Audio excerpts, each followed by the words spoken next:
میرے نبی نے فرمایا جو 3 جمعے مسلسل چھوڑ دیتا ہے وہ میری ملت سے خارج ہو جاتا ہے، میری امت سے خارج ہو جاتا ہے۔ تو میں اپیل کروں گا ان بہن بھائیوں سے جو نماز میں سستی کرتے ہیں، کم از کم جمعہ ضرور پڑھ لیا کریں۔ عورتوں پہ جمعہ فرض نہیں ہے، مردوں پہ فرض ہے۔ تو میں کہا کرتا ہوں جو دوست ملتے ہیں جی نماز نہیں پڑھی جاتی، تو میں ان سے کہتا ہوں ایک نماز 5 میں سے طے کر لو اور ایک جمعہ طے کر دو، 2 نمازیں شروع کر دو۔ جس نے بھی اس پہ عمل کیا وہ 5 وقت کا نمازی بن گیا۔ تو جمعہ کی نماز کے بعد جمعہ سے جمعہ تک کے جتنے گناہ ہوتے ہیں وہ اللہ تعالیٰ معاف فرما دیتے ہیں، اور جو جتنی جلدی جا کے بیٹھتا ہے امام کا خطبہ سننے کے لیے اس کو اتنا زیادہ اجر ملتا ہے۔ تو آج رمضان کا پہلا جمعہ ہے کہ ہم اس کا اہتمام کریں۔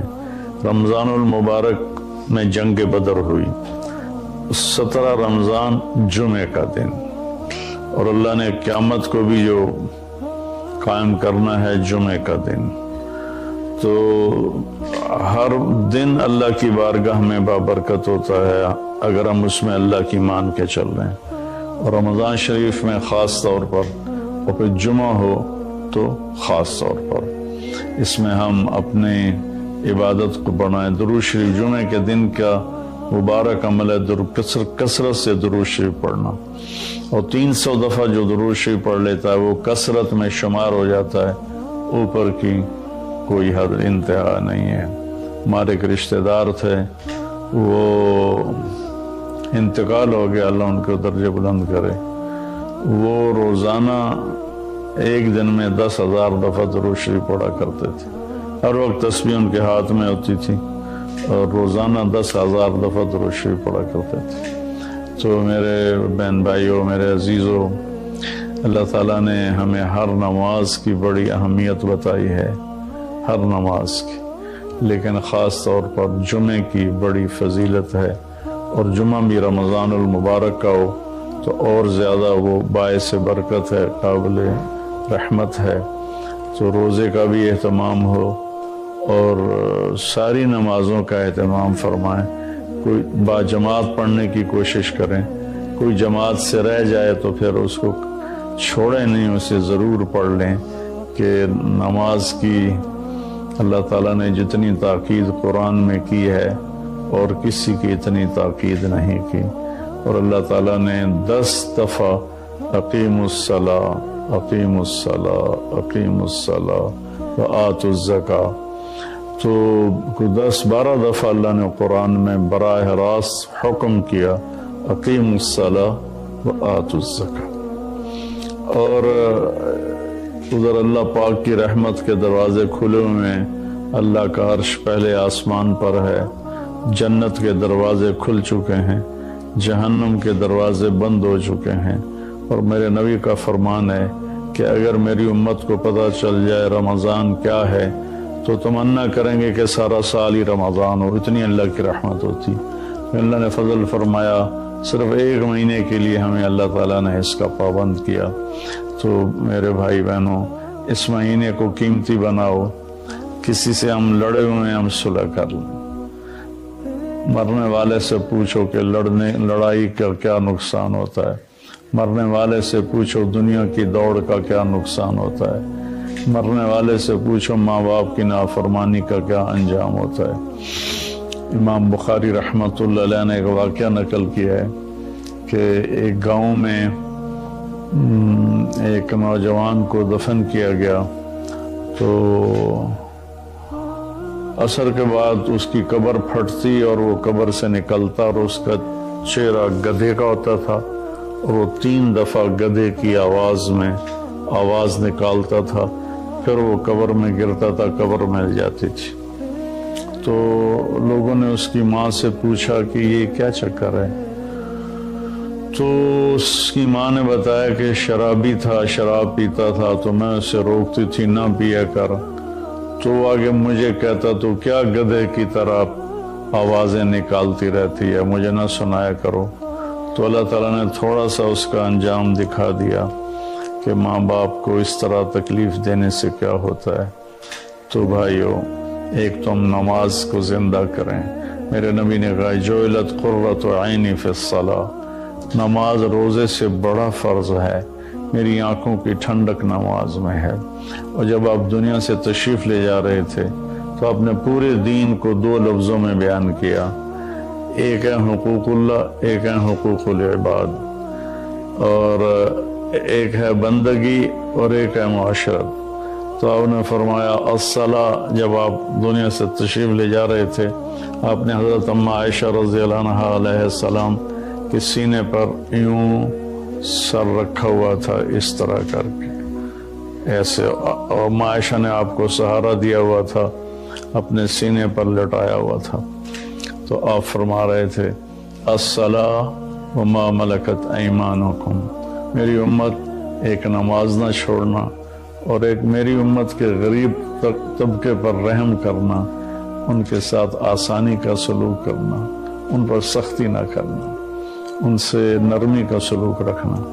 پھر الصلاۃ وما ملکت ایمانکم، نماز نہ چھوڑنا، نماز نہ چھوڑنا، نماز نہ چھوڑنا۔ اور آخری الفاظ بھی یہی تھے، الصلاۃ الصلاۃ الصلاۃ، نماز نماز نماز۔ پھر فرمایا اللہم الرفیق الاعلی۔ بالیہ ہوتا ہے، وہ عام طور پہ ایک میٹھا زہر ہے جو اس بیچارے کو پلا دیا جاتا ہے، اس کی حیثیت سے بڑھ کر اس کا تعارف کرایا جاتا ہے، اس کی حیثیت سے بڑھ کر اس کی تعریف کی جاتی، وہ پھر یہ سمجھنے لگتا ہے شاید میں واقعی ایسا ہی ہوں، پھر وہ اللہ کی نظروں سے گرنا شروع ہو جاتا ہے۔ اس لیے میں یہ ایک بات تو آپ سب حضرات کی خدمت میں عرض کروں گا، آج تو اللہ کو کوئی نہیں جانتا، میں کون ہوں جسے ہر کوئی جانتا ہے؟ کہ مولانا طارق جمیل تعارف کے محتاج نہیں، میں تو ایک گندے نطفے سے بنا ہوا انسان، کل کو مٹی آج بھی مٹی، مٹ جانے والی شے۔ آج کی دنیا تو ایسی غفلت کی دنیا ہے کہ اللہ کوئی نہیں پہچانتا۔ اس وقت تو اللہ بھی محتاج تعارف ہو چکے ہیں۔ محتاج کا لفظ میرے آپ کے لیے نہ کہ اللہ کی ذات، کہ اللہ تو ہر چیز سے پاک ذات ہے، لیکن جو اس کو مانتے ہیں آج وہ بھی اللہ کو نہیں جانتے کہ اللہ کون ہے۔ تو میں اور آپ تو بڑے چھوٹے انسان ہیں، ہماری کوئی حیثیت نہیں ہے۔ تعارف ضرور کروایا جائے اور بڑے نپے تلے الفاظ کے ساتھ، جس سے اگلے کا مزاج خراب نہ ہو، بلکہ وہ بھی اپنی حیثیت میں رہے، اپنے دائرے میں رہے۔ ہمارے استاد صاحب رحمۃ اللہ علیہ جن سے بخاری پڑھی، وہ فرمایا کرتے تھے علم کی 2 قسمیں ہیں، ایک وہ جو کسی کے ذریعے سے حاصل ہو، اس کو کہتے ہیں حصولی، حاصل ہوا، ایک وہ جو میں خود جانتا ہوں، اسے کہتے ہیں وجودی۔ وزن میں وجودی علم کی طاقت حصولی علم سے زیادہ ہوتی ہے۔ ایک چیز میں خود دیکھ رہا ہوں، ایک بتا رہا ہے، دونوں میں فرق ہے۔ شنیدہ کیبون مانند دیدہ، یہ ایک فارسی کی مثال ہے، اسی کو عربی میں لیس الخبر کالمعاینہ، دیکھا سنا برابر نہیں ہے۔ تو علم وجودی کی طاقت حصولی سے زیادہ ہوتی ہے، سوائے ایک جگہ کے، جب آدمی کی تعریف ہوتی ہے ان چیزوں کے ساتھ جو اس میں نہیں ہیں، تو وہ وہاں بیچارہ دھوکہ کھا جاتا ہے۔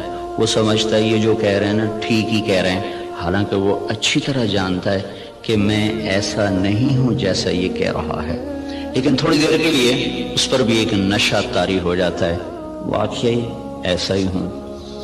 تو اس لیے میں نے یہ عرض کیا کہ آپ لوگوں کی تو مجبوری، آپ کے پاس افسران آتے ہیں، ان کی تعریف نہ کرو تو پھر وہ آپ کو کوئی ڈونیشن نہیں دیں گے، ان کو آپ بڑھا چڑھا کے ارسطو نہ بناؤ، جعلی نوس نہ بناؤ۔ یہ وہ پچھلے دنوں نا جب وہ حکومت نے تعلیم میٹرک تک مفت کا اعلان کیا، تو میں سیالکوٹ میں ہماری جماعت گئی تھی، تو وہاں چاکنگ ہوئی تھی دیواروں پر، وقت کا سر سید پرویز الہی، کہ بھائی اس سے بڑی بےزتی سر سید کی اور نہیں ہو سکتی۔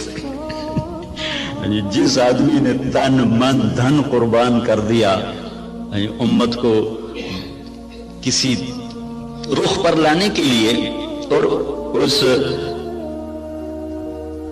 گرداب سے نکالنے کے لیے کہ یہ کچھ دنیا کو بھی سمجھنے والے بنے۔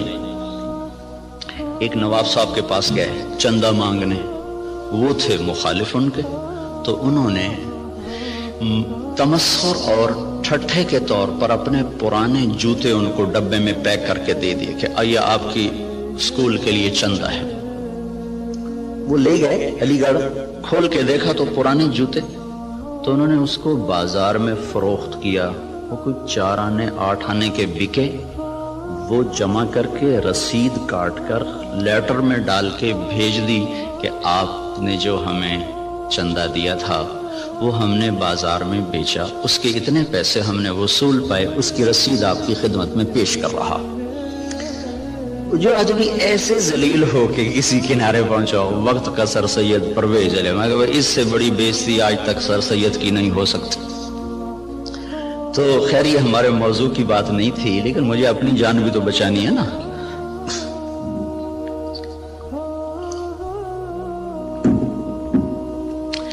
اللہ تبارک و تعالیٰ نے ہمیں ایک ذہن دیا ہے۔ اس وقت ذہن یہ ہے کہ ہم اپنی محنت کا کماتے ہیں، محنت کا کھاتے ہیں، جو کماتے ہیں جو مرضی کریں، یہ ایک ذہن جس کو ہم سرمایہ داری کا نظام کہتے ہیں۔ یہ 1925 میں ایک شخص پیدا ہوا تھا وہاں گلاسکو کا،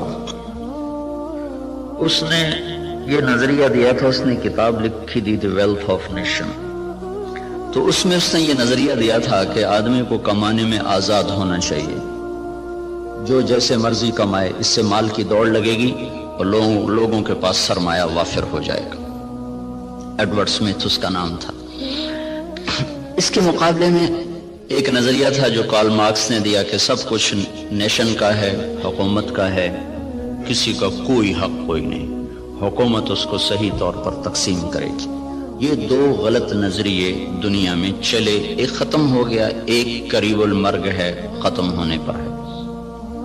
اسلام اس کے بیچ میں لاتا ہے، وَكَانَ بَيْنَ ذَلِكَ قَوَامًا، وہ درمیان میں لاتا ہے، وہ ملکیت اللہ کی ثابت کرتا ہے، نہ میری نہ حکومت کی۔ الملک للہ۔ ہمارے نبی جب صبح اٹھتے تھے نا تو آپ ایک دعا مانگا کر، صبح اٹھتے ہی اصبحنا واصبح الملک للہ والکبریاء والعظمت للہ والخلق والامر واللیل والنہار وما سکن فیہما للہ وحدہ اللہم اجعل اول هذا النہار صلاحا واوسطہ فلاحا وآخرہ نجاحا اسألک خیر الدنیا والآخرة یا ارحم الراحمین۔ ہمارے نبی نے جو ہمیں دعائیں سکھائی ہیں وہ بھی معجزات نبوت میں سے ہیں کہ اتنے خوبصورت اسلوب میں اللہ سے بات کرنا اور مختصر کلمات میں سب کچھ مانگ لینا، یہ صرف نبی سکھا سکتا ہے اور کوئی نہیں سکھا سکتا۔ تو صبح اٹھتے ہی کیا اعتراف عبودیت ہے، عبدیت ہے، اصبحنا واصبح الملک للہ۔ میرے رب، ساری کائنات جس پر دن چڑھ رہا ہے وہ تیری ہی ہے، ساری عظمتیں جلال و کبریا وہ تیرے لیے ہے، ساری مخلوق سارا کچھ وہ تیرا ہی ہے، زمین آسمان جو اس کے درمیان ہے وہ سب کچھ تیرا ہے۔ جب سب کچھ تیرا ہے میں تیرا محتاج بن کر تجھ سے سوال کرتا ہوں، یا اللہ اس دن کا اول وہ فلاح بنا دے اور اس کے درمیان کو صلاح بنا دے، اس کے آخر کو نجات بنا دے۔ یہ تصور ہمیں اللہ کی طرف سے ملا ہے کہ جو کچھ میرے پاس ہے وہ بطور استحقاق نہیں، بطور امتحان ہے۔ یہ 2 لفظوں میں راستے جدا ہو جاتے ہیں۔ میرے پاس جو کچھ ہے بطور استحقاق نہیں، بطور امتحان ہے۔ جو کچھ ملا، جس کو ملا، دینے والا کوئی اور ہے اور دیا جا رہا ہے اس کے امتحان کے لیے، اور ان قریب یہ اس سے واپس لے لیا جائے گا اور پھر اس کو ایک بہت بڑی عدالت میں پیش کیا جائے گا، پھر وہاں اس کے اچھے اور برے اعمال کو تولا جائے گا، پھر اس پر یا ہمیشہ کے لیے جنت کا فیصلہ ہوگا یا ہمیشہ کے عذاب اور جہنم کا فیصلہ ہوگا۔ ہمیں یہ بنیاد دی گئی ہے، ہم اس پر اپنی زندگی کی عمارت کو تعمیر کرتے ہیں۔ وہ بادشاہ وقت بھی ہے، تو اگر وہ دین کو سمجھتا ہے تو وہ کبھی یہ دعویٰ نہیں کرے گا کہ ملک میرا ہے۔ یہ دعویٰ فرعونی ذہن کے لوگ کرتے ہیں، الیس لی ملک مصر وہذہ الانہار تجری من تحتی افلا تبصرون، مصر میرا ہے، نہریں میری ہیں، میں جو چاہے مرضی کروں۔ اس کے بدلے میں جس کو اللہ تعالیٰ ایمان کی دولت دیتا ہے وہ کہتا ہے ملک اللہ کا ہے، میں تو امانت دار ہوں، حکومت اللہ کی ہے، میں تو امانت دار ہوں، میں تو اس میں خیانت نہیں کر سکتا۔ عمر بن عبدالعزیز کے بچوں نے ماں سے کہا کپڑے چاہیے، عید آ رہی، انہوں نے خاوند سے کہا، اور عمر بن عبدالعزیز 3 بر اعظم پر حکمران ہیں، میں بیت المال ایسا بھرا کہ نہ بعد میں کبھی بھرا نہ پہلے کبھی بھرا۔ تو انہوں نے بیوی نے عرض کیا کہ بچے کپڑے مانگ رہے ہیں، تو انہوں نے فرمایا میرے پاس تو پیسے کوئی نہیں۔ اس سے پہلے خلفاء نے خزانے کو استعمال کیا جیسے چاہا، انہوں نے اپنا سمجھ لیا تھا، دھوکہ کھا گئے۔ ایک ایمان والا آیا، اللہ سے ڈرنے والا آیا، اس نے کہا الملک للہ، کہا فاطمہ یہ تو دولت میری نہیں ہے، یہ تو امانت ہے، میرے پاس پیسے نہیں، میں کپڑے کہاں سے لے کر دوں؟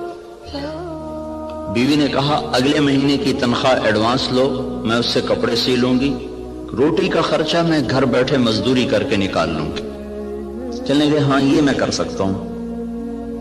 تو انہوں نے اپنے خزانچی کو بلا کے فرمایا کہ ہمیں اگلے مہینے کا خرچہ، اگلے مہینے کی تنخواہ ہمیں ایڈوانس دے دی جائے۔ تو خزانچی نے کہا اب مجھے اگلا مہینہ زندہ رہنے کی ضمانت دے دے، میں آپ کو تنخواہ دے دیتا ہوں۔ تو وہ چپ کر کے واپس آ گئے اور اپنی بیوی سے کہا فاطمہ، یہ فاطمہ عبد الملک کی بیٹی ہے، یہ عورت دنیاوی نسبت کے لحاظ سے اس جیسی معزز خاتون دنیا میں آج تک نہیں آئی، آئندہ کوئی آئے جائے تو پتہ نہیں، آج تک دنیاوی نسبت کے لحاظ سے اس خاتون جیسی کوئی عورت نہیں پیدا ہوئی۔ اس کا دادا بادشاہ تھا، اس کا باپ عبد الملک بادشاہ تھا، اس کے 4 بھائی ولید، سلیمان، یزید، ہشام، چاروں بادشاہ بنے، اس کا خامد عمر بن عبدالعزیز وہ بادشاہ بنا۔ یہ عورت 7 نسبتوں سے شہزادی تھی، دادے سے لے کر باپ، 4 بھائی، خامد، ایسی نسبت کی عورت آج تک نہیں پیدا ہوئی۔ اس سے فرمایا فاطمہ بچوں سے کہہ دو کہ تمہارا باپ کپڑے لے کے نہیں دے سکتا، الملک للہ، ملک اللہ کا ہے۔ جب عید ملنے کے لیے خاندان کے لوگ آئے، بنو امیہ بڑے زوردار لوگ گزرے ہیں، تو جب لوگ آئے تو خاندان کے لوگ آئے تو بچے بھی ملنے کے لیے آئے، تو ان کے وہی خستہ حال کپڑے تھے۔ تو عمر کہنے لگے بیٹو تمہیں آج صدمہ تو ہوگا کہ تمہارے باپ نے تمہیں کپڑے لے کر نہیں دیے، اور آج تم اوروں کے سامنے کھڑے ہونے میں کچھ سبکی محسوس کر رہے ہو۔ تو ان کے بیٹے نے کہا عبد الملک نے کہ نہیں ابا جان، آج ہم عزت محسوس کر رہے ہیں کہ ہمارے باپ نے خیانت نہیں کی، ہم آج عزت محسوس کر رہے ہیں، ہمارے باپ نے خیانت نہیں کی۔ تو یہ نظریہ اسلام ہے کہ ملک اللہ کا ہے، جو کچھ دیتا ہے اللہ دیتا ہے، اور وہ بطور امتحان دیتا ہے، اور ہم اس میں امین ہیں، ہم اس میں امین ہیں، اور اس کو ہم ایسے استعمال کریں گے جیسے اللہ چاہتا ہے۔ ہم اسے ایسے استعمال نہیں کر سکتے جس سے میرا اللہ ناراض ہو یا اللہ کا رسول ناراض ہو اور اس کے سامنے مجھے شرمندگی اٹھانی پڑے۔ اسی کو اس آیت میں بیان کیا گیا، افرأیتم ما تحرثون، یہ جو تم ریسرچ کر رہے ہو، انتم تزرعونہ ام نحن الزارعون، یہ تمہارا اللہ تمہیں راہیں سجاتا ہے کہ تم اپنی طاقت سے کرتے ہو۔ یہ وہی نظریہ کہ جو کچھ ہے اللہ کا، بھئی ہماری کوشش ہے، ہماری کوشش ہے اس کو برابر کرنے والا، اس کو پھل دینے والا وہ اللہ ہے۔ اَأَنْتُمْ تَزْرَعُونَهُ، بولو تم ہو یہ زراعت کرنے والے، ام نحن الزارعون، یا ہم ہیں زراعت کرنے والے۔ ان اللہ فالق الحب والنوا، کسی سائنسدان میں یہ طاقت ہے کہ زمین میں پڑے ہوئے دانے کو پھاڑ کے دکھا دے؟ کسی میں یہ طاقت ہے کہ وہ جڑوں کو اپنے حکم کے ساتھ چلانا شروع کرے، وہ تنے کو اپنی طاقت سے اٹھانا شروع کرے؟ کسی میں یہ طاقت ہے کہ وہ زمین کی رگوں سے غذا کو سمیٹ کر درخت کو پہنچائے اور پھر اس کے اندر رنگ بھرے، اس کے اندر ذائقے بھرے، اس کے اندر مٹھاس بھرے اور اس کے اندر تاثیرات کو بھرے، اس کے اوپر چھلکے کو لائے، کسی کو کاشوں میں بھر دے، کسی کو دانوں میں بھر دے، کسی کو میں گٹھلی بنا دے، کسی کو میں مٹھاس ڈال دے، کسی میں کھٹاس ڈال دے؟ تو آسمان والا دعویٰ کر رہا ہے لو نشاء لجعلناہ حطاما، میں چاہوں تو تمہاری کھڑی کھیتیوں میں سے پھل کھینچ دوں اور کھڑی کو بھوسا بنا دوں، فظلتم تفکہون، بیٹھے باتیں کرتے رہ جاؤ۔ انا لمغرمون، ارے قرضے چڑھ گئے بھائی، بل نحن محرومون، بلکہ سب کچھ چھوٹ گیا، مول ہی گیا۔ تو یہ ہمیں نظریہ قرآن دیتا ہے کہ ہم جو کچھ کرتے ہیں وہ اللہ کی امانت ہے، تائید ربانی شامل حال ہے، اللہ کا ہم ساتھ ہے، تب یہ قدم ہمارے اٹھتے ہیں۔ اس نظریے والے کی تحقیق اور ریسرچ پر بھی وہی کچھ ہوتا ہے جو ایک کافر کی ریسرچ پر ہوتا ہے۔ تو فرق کیا ہے اس نظریے کے ساتھ ایوب ریسرچ آنا اور اللہ کے انکار کے ساتھ کسی لیبارٹری میں جانا؟ نتیجہ تو دونوں کو اللہ دے دیتا ہے، اس کو بھی دے دیتا ہے، اس کو بھی دے دیتا ہے۔ تو لیکن اس کا فرق کیا ہے؟ اس کا فرق پڑتا ہے عملی زندگی میں کہ جو آدمی اپنا سب کچھ کر کے چلتا ہے پھر وہ آزاد ہو کے چلتا ہے، وہ اپنی ترتیب زندگی میں نہ اللہ کو پہچانتا ہے نہ اس کے رسول کو پہچانتا ہے، اور جو اسے اللہ کی امانت سمجھ کے چلتا ہے اس کی ترجیحات تبدیل ہو جاتی، وہ اللہ اس کے رسول کو سامنے رکھ کر چلتا ہے اور وہ آخرت میں جواب دہ ہونے کے احساس سے چلتا ہے۔ یہ دو سوچ ترجیحات کو تبدیل کر دیتی ہے، ان کی سوچ اور طرف چلی جاتی ہے، وہ حرص و ہوس کے بندے بن جاتے ہیں، اللہ اس کے رسول سے غافل ہو جاتے ہیں۔ یہ قدم قدم پہ لرز لرز کے چلتا ہے، کانپ کانپ چلتا ہے۔ یہ عملی زندگی میں پھر یہ نظریہ طاقتور بن کے انسانیت کو صحیح رخ پر لاتا ہے، جو آپ کے ڈاکٹر صاحب نے فرمایا کہ ہم ذلت و پستی کا شکار ہیں۔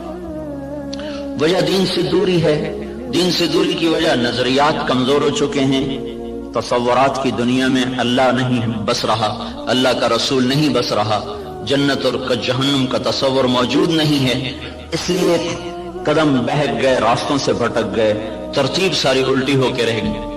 تو اللہ تعالیٰ ہمیں یہ ذہن دیتا ہے تم اگاتے ہو کہ اللہ اگاتا ہے۔ جہاں آپ کی ساری زراعت فیل ہو جائے، انس رضی اللہ تعالیٰ عنہ کو ان کی ماں لے کر آئیں، یا رسول اللہ آپ کا بچہ ہے، آپ کی خدمت کرے گا، اس کے لیے دعا کر دو۔ تو آپ نے فرمایا اللہم بارک لہو فی عمرہ ومالہ، اللہ اس کے مال میں عمر میں برکت دے دے۔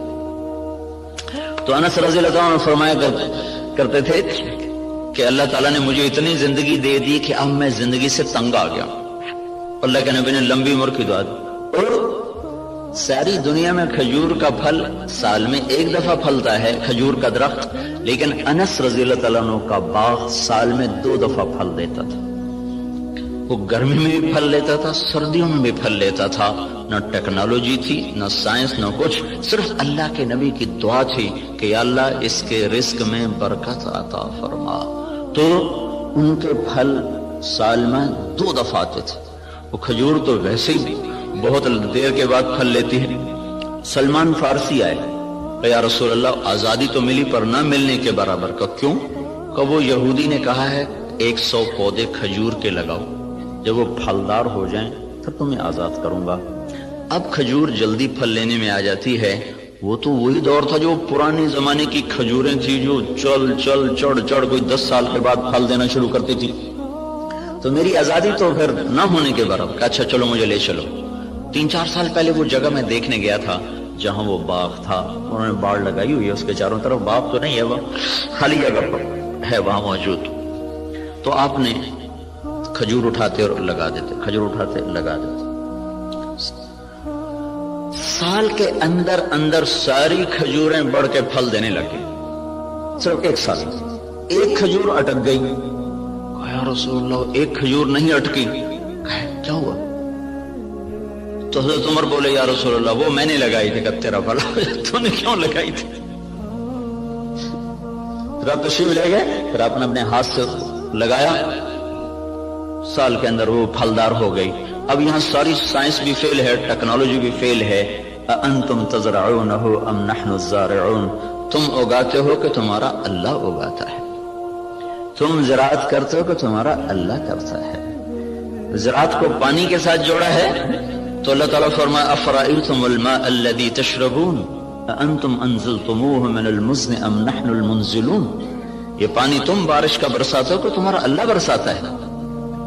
بارش نہ ہو تو آپ مجھ سے زیادہ جانتے ہیں کہ زمین کا پانی، دریاؤں کا پانی وہ تاثیر نہیں رکھتا جو اللہ نے بارش کے پانی میں تاثیر رکھی. زندگیوں کو زندگی مل جاتی ہے.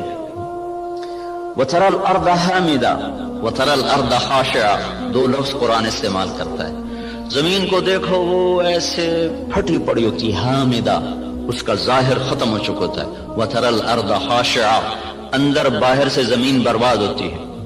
تو پھر ایک دم اللہ تعالیٰ آسمان سے پانی برساتا ہے.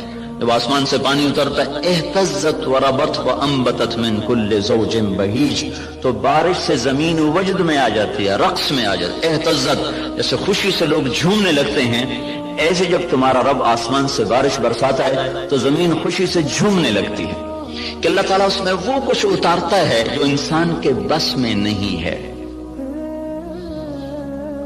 تو زراعت کے نیچے پانی کو اللہ تعالیٰ لے کر آئے کہ یہ تم نے اتارا کہ تمہارے رب نے اتارا. لو نشاء جعلناہ اجاجا، اگر میں چاہوں تو دنیا کے سارے میٹھے پانی کو کڑوا کر دوں تو پھر کیا کرو گے؟ کہاں سے لاؤ گے پانی؟ تو آج کل تو ٹیکنالوجی کا دور ہے نا، کوئی کہہ سکتا ہے کہ ہم پلانٹ لگا لیں گے، میٹھا بنانا شروع کر دیں گے، پانی میٹھا شروع کر دیں گے. تو اسی ذہن کے لیے اللہ تعالیٰ نے ایک آیت اور اتاری ہوئی ہے، قل ارأیتم ان اصبح ماؤکم غورا فمن یاتیکم بماء معین. مجھے بتاؤ جب میں تمہارا پانی ہی ختم کر دوں تو کہاں سے لاؤ گے؟ ویسے ہی ختم کر دے. ان اصبح ماؤکم غورا، ایک قلعہ فتح نہیں ہو رہا تھا ملک شاہ کے زمانے میں، لمبا زمانہ گزر گیا، قلعہ نہیں فتح ہوا، پہاڑی پر تھا. ایک صبح اٹھے تو سارے شہر والوں نے سفید جھنڈے لہرائے ہوئے دروازے کھول دیے. کیا ہوا بھائی؟ رات کو نظام الملک جو وزیر تھا، وزارت کے لحاظ سے شہرت پانے والوں میں اسلامی تاریخ میں نظام الملک کا نام قیامت تک رہے گا. بہت اعلیٰ درجے کی صفات کا حامل اور ایسی وزارت کی کہ آج تک اس کی مثالیں دی جاتی ہیں. وہ سالار لشکر تھا. جب وہ تنگ آ گیا نا تو اس نے رات کو اٹھ کے دعا کی، یا اللہ ہم سے نہیں فتح ہو رہا، تو راستہ کھول دے.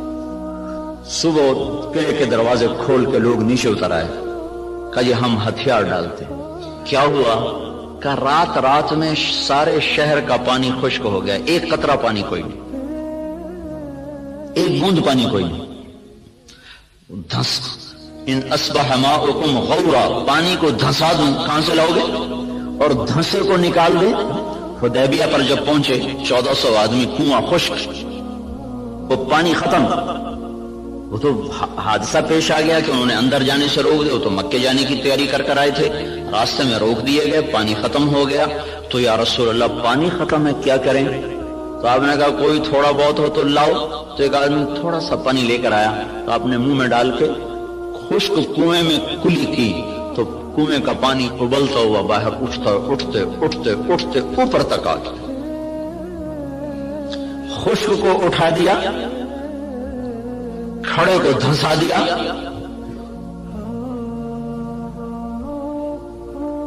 ایک شخص جا رہے ابو الحسن نام مجھے پوری طرح یاد نہیں. راستے میں تھے جنگل میں، پیاس لگی، پانی کی تلاش میں کنویں پر پہنچے،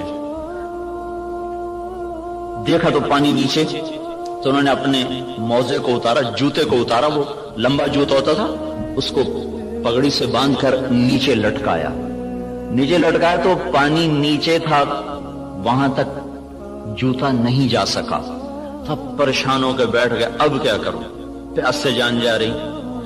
اتنے میں کہ ہرن دوڑتا ہوا آیا، اس نے آ کر تیزی کے ساتھ پہلے یوں نیچے نظر دوڑائی تو پانی بہت نیچے، پھر سیدھا ایسے آسمان کو دیکھا، ایسے یوں دیکھنا تھا کہ پانی فوارہ مارتا ہوا منڈیر کے ساتھ آ کے لگ گیا۔ تو اس نے پیا، انہوں نے بھی پیا، تو ان کو دل میں خیال آیا یہ کیا چکر ہے، یہ جانور اس کے لیے اتنا اکرام اور میں انسان اور ایمان والا، میرے لیے تو یہ ہوا نہیں، جانور کے لیے یہ ہو گیا۔ تو ایک آواز سنی تو رسی اور ڈول کے سہارے ڈھونڈتا رہا، اس نے سیدھا اپنے رب کو پکارا، اللہ پکارنے والوں کی ایسے ہی سنتا ہے۔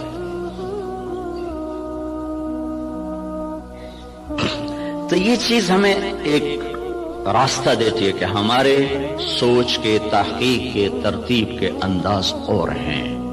اللہ تعالیٰ جن چیزوں کو ہمارے اوپر لازم کرے گا انہیں ہمیں کرنا ہوگا۔ نماز اذان کے بعد بھی ڈاکٹر صاحب دفتر میں بیٹھے ہوں، ریسرچ کر رہے ہوں، تو یہ ساری ریسرچ زہر حلاحل ہے، اب اس کا انسانی خدمت سے تعلق ختم ہو چکا ہے۔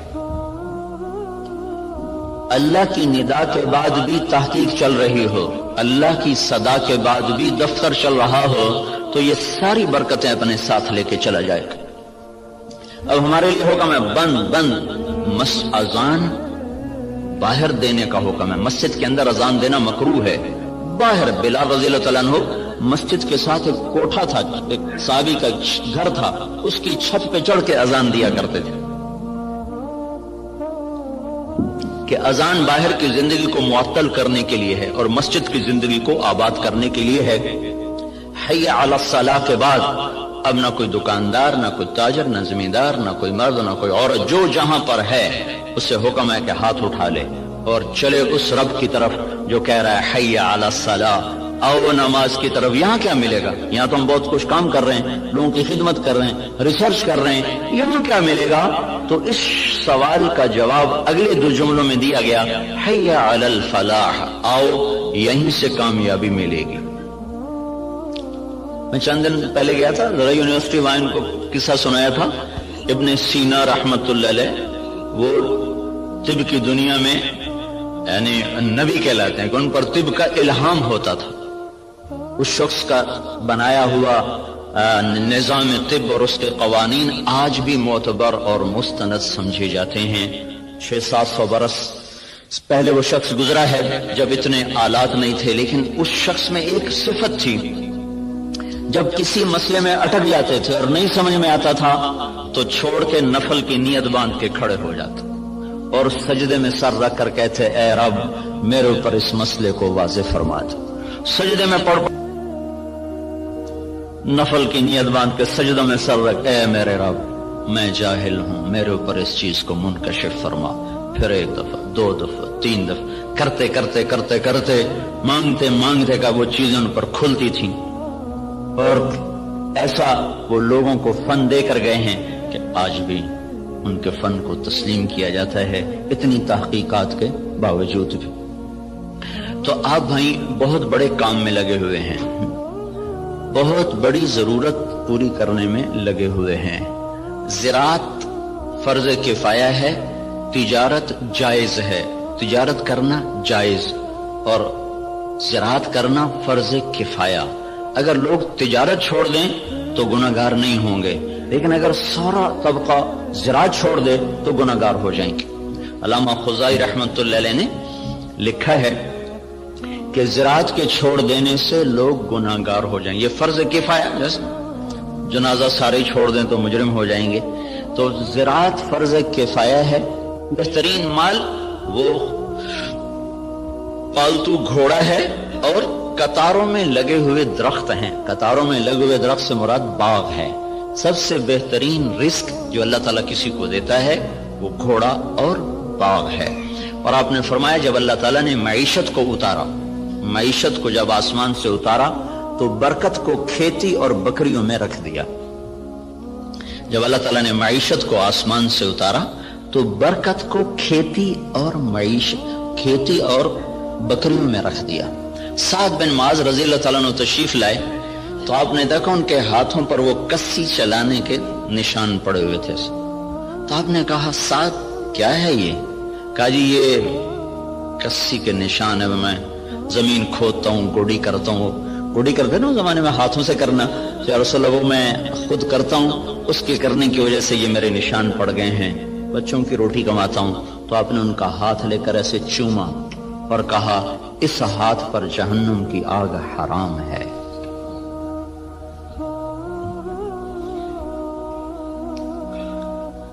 تو آپ ایک بہت بڑے شعبے سے منسلک ہیں جو، اور اللہ تعالیٰ کے محبوب صلی اللہ علیہ وسلم کو باغ بہت پسند ہے. آپ اکثر جا کر انصار مدینہ کے باغ میں بیٹھا کرتے تھے. معاویہ رضی اللہ تعالیٰ عنہ سے کسی نے پوچھا، ایک بدو سے پوچھا تجھے کون سا مال پسند ہے؟ کہنے لگا چشمہ ہو عین خوارہ وعرض خرارہ، چشمہ ہو ابلتا ہوا، زمین ہو سرسبز، او نعجۃ صفراء فی قطعۃ خضراء، یا بکریاں ہوں اور ساتھ سرسبز چراگاہ ہو، یا کھجوروں کا باغ ہو اور اس کی چھاؤں ہو. تو کہنے لگے اللہ کے بندے سونے چاندی کا تو نے ذکر ہی نہیں کیا. انہوں نے کہا امیر المومنین دفع کرو، یہ بھی کوئی چیز ہے، خرچ کرو تو ختم ہو جائیں، نہ کرو تو پتھر کی طرح پڑے رہیں. تو اللہ تعالیٰ کے محبوب صلی اللہ تعالی علیہ وسلم نے ان ہاتھوں کو چوما کہ ان پر جہنم کی آگ حرام ہے. اور معاویہ رضی اللہ تعالیٰ عنہ اتنی بڑی زراعت تھی کہ ان کے کھیت میں 5 لاکھ من گندم ہوتی تھی. جس زمانے میں یہ ایسی اقسام تیار نہیں ہوئی تھیں کہ جو ایکڑ میں 50 من ہو اور ایکڑ میں 60 من ہو. وہ پرانی ہم نے بھی تھوڑی سی رکھی ہوئی ہے باپ دادے کی 591، وہ بس ہم اپنے کھانے کے لیے 2 ایکڑ کاشت کر لیتے ہیں، 15-20 من 1 ایکڑ سے وہ ہوتی. یہ اقسام نہیں تھی اور اس کے باوجود 5 لاکھ من گندم ان کے فارم سے نکالی جاتی تھی. اور عمر رضی اللہ تعالیٰ عنہ جب خلیفہ بنے تو انہوں نے اپنے ساتھ تھوڑا بہت اپنا کام کرتے تھے، تو چلتے چلتے چلتے ان کی سالانہ جو آمدن تھی وہ 40,000 اونٹ تھے. 40,000 اونٹ عمر رضی اللہ تعالیٰ عنہ کے سارا سال وہ چراگاہوں میں چرتے رہتے تھے اور روزانہ 20 اونٹ ذبح کر کے مہمانوں کو کھلایا کرتے تھے، اور خود مہینے میں 1 دن گوشت کھاتے تھے. اپنی ذات کے لیے مہینے میں 1 دن گوشت، اور مہمانوں کے لیے روزانہ کا دستور تھا. 20 اونٹ روزانہ ذبح ہوتے تھے اور لوگوں کو کھلایا جاتا تھا. تو یہ تحقیق اور ریسرچ تو سب کچھ ہے اور بڑی جان بھی لگ رہی ہے. اور خود ہم دیکھ رہے ہیں کہ ہماری 5 من کپاس ہوتی تھی، اب وہی 30 من ہو رہی ہے، 35 من تک چلی جاتی ہے. ہماری 15-20 من گندم ہوتی تھی، وہ 60 من تک خود میرے اپنی زمین میں نکلی ہے. اوسط کے لحاظ سے تو نہیں، لیکن 2, 4, 10 ایکڑ ایسے ہر دفعہ دیکھے کہ ان پہ 60 من تک گندم چلی گئی، 100 من تک مکی چلی گئی ہے. لیکن وہ جو ڈاکٹر صاحب نے بات کی تھی کہ ذلت تو ساتھ نہیں چھوڑ رہی، وہ تو اسی طرح چھائی ہوئی ہے. اتنی فراوانی کے باوجود ذلت سروں سے جائی نہیں رہی کہ اس کے لیے ایک اور نظام ہے، اس کے لیے اور اسباب ہیں. اس ریسرچ و تحقیق و تدقیق کے ساتھ ایک نظام اور ہے، وہ ہے اللہ اس کے رسول کی پسندیدہ ترتیب زندگی کو بھی سیکھنا اور اس کو بھی اپنی زندگی میں شامل کرنا اور اس کو لے کر ساری دنیا میں پھرنا. اس امت کا جو کام ہے وہ ساری دنیا کے انسانوں کو اللہ کا تعارف کروانا اور اللہ کے دین کی طرف بلانا ہے. وہ پہلو ہمارا بالکل خالی ہو گیا ہے. میں مکہ میں تھا تو مجھے ایک ملے، اس کے PhD تھے ارضیات کے. ایک جگہ کھانے پہ ان سے ملاقات، وہ مجھ سے کہنے لگے آپ کے پاکستان کی جو زمین ہے ساری دنیا میں ایسی زمین کسی ملک کے پاس نہیں ہے جو اللہ تعالیٰ نے قدرتی اس کے اندر صفات رکھی ہیں، دنیا کے کسی خطے میں یہ صفات موجود نہیں۔ میں نے کہا آپ کی بات درست ہے، لیکن ایک اور ہمیں وائرس لگ گیا ہے جس نے ہماری ہر شے کو برباد کر دیا ہے، وہ بددیانتی اور خیانت کا وائرس ہے جو جان نہیں چھوڑ رہا۔ امریکن سنڈی بھی مر گئی اور کپاس کے وائرس کا بھی علاج ہوگا۔ تو بیوٹی کپاس میں نے اس دفعہ 10 ایکڑ کاشت کی تجربے کے طور پر، جس پر سنڈی ویسے ہی نہیں آئی، وہ نہیں آئی، ہم نے 10 ایکڑ کاشت کیا تجربے کے طور پر، اس پر سارے سیزن میں کوئی سنڈی کا اٹیک نہیں ہوا سوائے لشکری سنڈی کے۔ تو وائرس کو بھی کنٹرول ہو گیا، سنڈیاں بھی کنٹرول ہو گئیں، لیکن یہ جو بددیانتی کا وائرس لگا ہے یہ مصیبت خانہ بڑھتا ہی جا رہا ہے، بڑھتا ہی جا رہا ہے۔ جب تک یہ اندر سے نہیں نکلے گا اللہ تعالیٰ کی